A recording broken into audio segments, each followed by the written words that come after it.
مجھے افسوس ہے کہ یہ وزیر اعظم صاحب وہ شخصیت ہیں، محترم شخصیت ہیں جن کی ایک ٹیپ جو تھی وائرل ہوئی تھی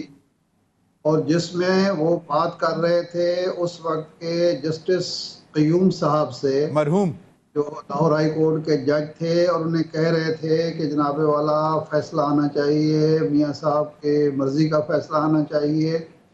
اور اس کے بعد وہ فیصلہ اسی طرح آیا جس طرح انہوں نے ہدایت کی تھی یا سیف الرحمان صاحب نے ہدایت کی تھی۔ تو اب وہ ان کو ججوں میں خامیاں نظر آتی ہیں، وہ کیڑے نکال رہے ہیں، لیکن اس طرح کے جج تو ملنا مشکل ہے۔ راشد عزیز صاحب جیسا جج، جسٹس قیوم صاحب جیسا جج، اور ان ججوں پر یہ اعتراض کر رہے ہیں جن پر یہ کسی نے الزام نہیں لگایا کہ وہ پیسے لے کر فیصلے کرتے ہیں یا دباؤ کے تحت فیصلے کرتے ہیں۔ ان کی ایفیلیشن ہوں گی، ان کے بارے میں مختلف قسم کی باتیں ہوں گی، لیکن یہ نہیں ہے کہ وہ پیسے لے کر فیصلے کرتے ہوں یا کسی کے دباؤ میں فیصلے کرتے ہوں، پہلی بات۔ دوسری بات یہ ہے کہ یہ آپ نے ذکر بھی کیا بلاول بھٹو صاحب کا، اور وزیر اعظم صاحب بھی کہہ رہے ہیں کہ جی فل کوڈ فیصلہ آ جائے تو ساری قوم مانے گی۔ 93 میں آپ کو یاد کراؤں گا کہ ایک فل کوڈ بنی تھی، جسٹس نسیم حسن شاہ صاحب کی سربراہی میں فل کوڈ بنی تھی، اور وہ 13 رکنی غالباً کوڈ تھی یا 12 رکنی تھی۔ تو اس کوڈ نے ایک فیصلہ دیا تھا، اسمبلی بحال کی تھی، بالکل ایک اور 12 سے یا ایک 13 سے ایک جج نے اختلاف کیا تھا، سجاد علی شاہ صاحب نے۔ محترمہ بے نظیر بھٹو اس وقت کا جو حکمران اتحاد تھا، جس کی سربراہی محترمہ کر رہی تھی، غلام اسحاق خان صاحب کر رہے تھے، جناب نصر اللہ خان صاحب کر رہے تھے، ان سب نے اس فیصلے کو ریجیکٹ کر دیا تھا، فل کوڈ کا فیصلہ نہیں مانا تھا، کیونکہ ان کے مخالف نواز شریف صاحب کی حکومت اور اسمبلی بحال ہو رہی تھی۔ محترمہ نے اس کو چمک کا نتیجہ قرار دیا تھا۔ صحیح۔ تو یہ ہمارے سیاستدانوں کا پرانا وتیرہ ہے کہ جب تک ان کی مرضی کے جج نہ ہوں، ان کے مرضی کے فیصلے نہ ہوں، کسی فیصلے کو نہیں مانتے، اور جب تک کوئی جج یا صحافی یا کوئی اور ان سے مراعات لے کے ان کی مرضی کا لکھے نہیں، ان کی مرضی کا بولے نہیں، ان کی مرضی کا فیصلہ نہ کرے، تو یہ ہمیشہ دوسرے کو مطمئن کرتے ہیں۔ لیکن عارف چوہی صاحب کیونکہ آپ نے تاریخ کا حوالہ دیا ہے، سوری ارشاد عارف صاحب، یہ جو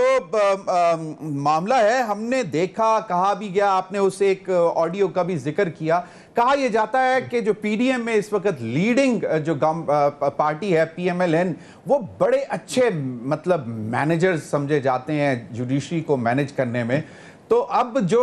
کیمپین شروع کی اور مریم نواز صاحبہ نے تصویریں لگا کے سٹنگ آنریبل ججز کے حوالے سے، پھر ایک آڈیو ایک جج کے آنریبل جج کے حوالے سے، اور پھر جو معاملات پریشر لگاتار رکھا جا رہا ہے، آپ کو کیا لگتا ہے جو بلاول صاحب نے جو بات کی کہ جی لارجر بینچ نہ بنا، اور اگر یہ 3 ججوں نے ہی فیصلہ دیا تو پھر ملک جو ہے وہ ایمرجنسی یا مارشل لاء کی طرف خدشہ مطلب ظاہر کیا انہوں نے؟ دیکھیں، ماشاء اللہ پاکستان میں جب بھی لگا ہے، ایک جو چیف مارشل ایڈمنسٹریٹر بنتا تھا اس کی بدنیتی اس میں شامل ہوتی تھی، یا اس کی ملازمت کا مسئلہ ہوتا تھا، یا ان کے مفادات کا مسئلہ ہوتا، اور دوسرا سیاستدانوں کے کرتوت ہوتے تھے۔ سیاستدانوں کے یہی کرتوت جو آج وہ دکھا رہے ہیں کہ آئین کے ساتھ کھڑے ہونے کی بجائے، قانون کا ساتھ دینے کی بجائے، قانون اور آئین کے مطابق فیصلوں کو ماننے کی بجائے وہ منمانی کر رہے ہیں یا کسی کے لیے استعمال ہو رہے ہیں، تو یہ وجہ بنتی ہے مارشل لاء کی۔ کبھی عدالتی فیصلوں کی وجہ سے مارشل لاء نہیں آیا۔ 12 اکتوبر کو کوئی عدالتی فیصلہ نہیں آیا تھا۔ جب عدالتی بحران 97 میں ہوا تھا تو اس وقت تو کوئی مارشل لاء نہیں لگا تھا۔ 93 میں جب عدالتی بحران آیا تو اس کے نتیجے میں تو الیکشن ہو گئے تھے۔ یہ تو نہیں ہوا تھا کہ جی مارشل لاء لگ گیا۔ مارشل لاء تو یہ جو اپنے کرتوتوں سے سیاستدان لگاتے ہیں، اور ایسے ہی سیاستدان لگواتے ہیں۔ 77 میں ہم نے دیکھا، اس کے بعد یہ 12 اکتوبر کو ہم نے دیکھا، یہ ان کے کرتوت تھے جن کی وجہ سے مارشل لاء لگتا ہے۔ تو یہ اس کی راہ ہموار نہ کریں اور مارشل لاء کا ساتھ نہ دیں۔ یقیناً عارف چوہی صاحب، لیکن بڑے افسوس کی بات ہے کہ اس ایو کو، جس ایو کو مطلب آج یاد رکھا جاتا ہے،